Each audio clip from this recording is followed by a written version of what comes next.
Okay, let's be real for a second. Have you ever wondered if your product is actually resonating with people or if you're just, endlessly pushing a massive boulder up a hill? Today, we are transforming one of the absolute most elusive concepts in all of business, product market fit, from this vague, kind of fuzzy gut feeling into a hard, measurable science.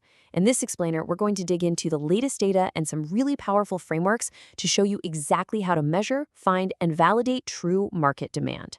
So let's dive right in with a pretty brutal question. Are you building your business on quicksand?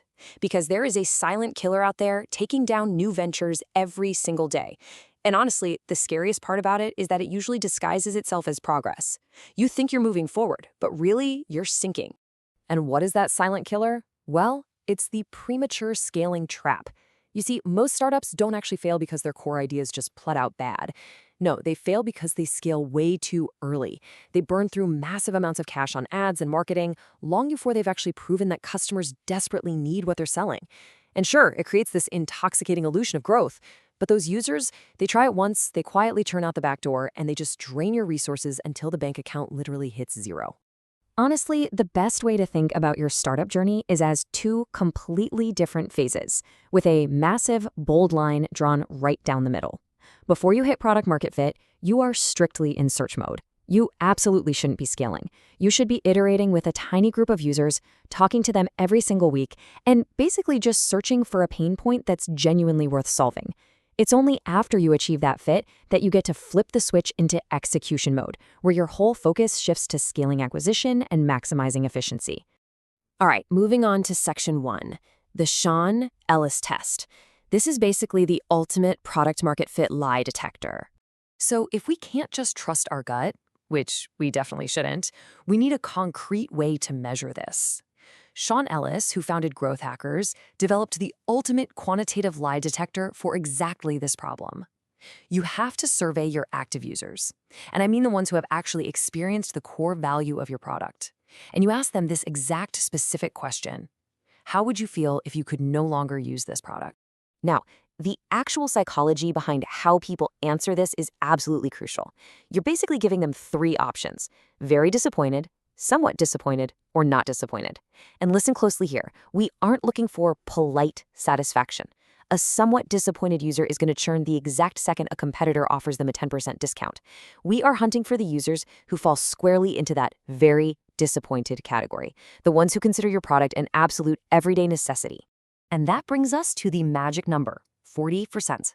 If you look at data across hundreds, literally hundreds of startups, a clear pattern emerges.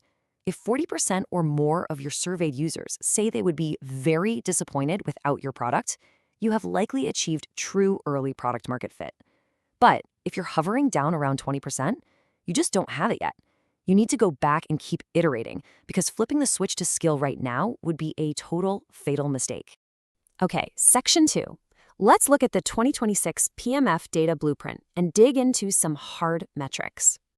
Now, don't get me wrong, surveys are amazing, but today we have the analytics to actually verify what users are doing with their wallets, not just their words. And this brings us to revenue retention.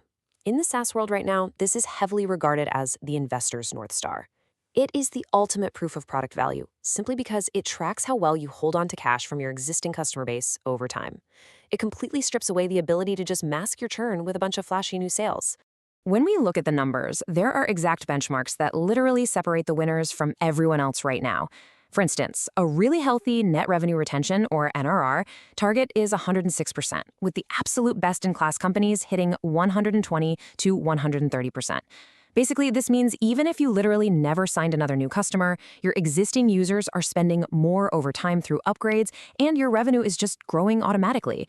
We also really want to see a customer acquisition cost payback period, so the time it takes to earn back the marketing dollars you spent to get a user in the first place, sitting at under 12 to 15 months. And here's the beautiful part. You're going to see that incredible retention start to reflect in your acquisition channels too.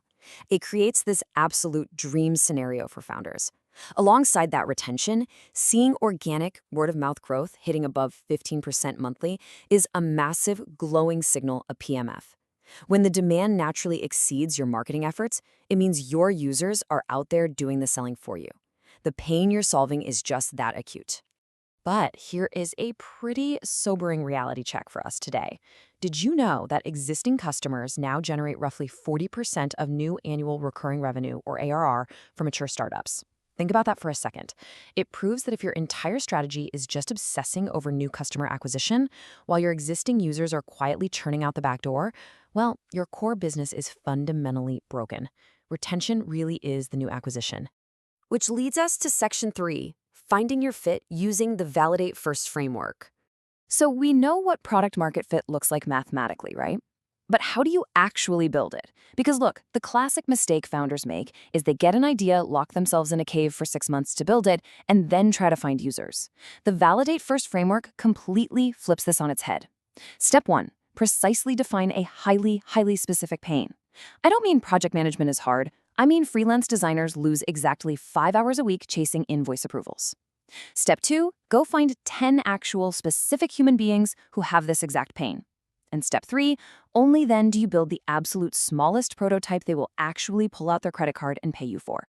And when you actually sit down to build that minimum viable product, you have to be totally ruthless. Target one hyper-specific ideal customer profile and exactly one workflow.